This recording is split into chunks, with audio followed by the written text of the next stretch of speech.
વડોદરામાં સામૂહિક દુષ્કર્મના આરોપીએ આપઘાતનો પ્રયાસ કર્યો છે। 2 દિવસ પહેલા જ સામૂહિક દુષ્કર્મના ગુનામાં શાંતુ નીનામાની ધરપકડ કરવામાં આવી હતી અને આજે તેને આત્મહત્યાનો પ્રયાસ કર્યો છે। પોલીસ સ્ટેશનના બાથરૂમમાં જઈ આત્મહત્યાનો પ્રયાસ કર્યો છે। ચાદરથી ગળે ફાંસો ખાવાનો આરોપીએ પ્રયાસ કર્યો છે કે હાલમાં તો આ આરોપીને એસએસજી હોસ્પિટલ ખાતે સારવાર માટે ખસેડવામાં આવ્યો છે। વડોદરામાં સામૂહિક દુષ્કર્મના આરોપીએ આત્મહત્યાનો પ્રયાસ કર્યો છે। 2 દિવસ પહેલા જ તેની ધરપકડ કરવામાં આવી હતી અને 9 વર્ષ બાદ સિટી પોલીસે મધ્યપ્રદેશથી તેને ઝડપી પાડ્યો હતો અને આજે તેને પોલીસ સ્ટેશનના બાથરૂમમાં ચાદરથી ગળે ફાંસો ખાઈ આપઘાતનો પ્રયાસ કર્યો છે। જો કે હાલમાં તો પોલીસ આરોપીને એસએસજી હોસ્પિટલ ખાતે સારવાર માટે લઈ ગઈ છે।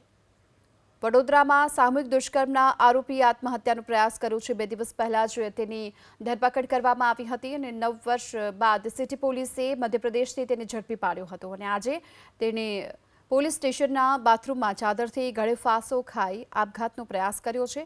જો કે હાલમાં તો પોલીસ આરોપીને એસએસજી હોસ્પિટલ ખાતે સારવાર માટે લઈ ગઈ છે।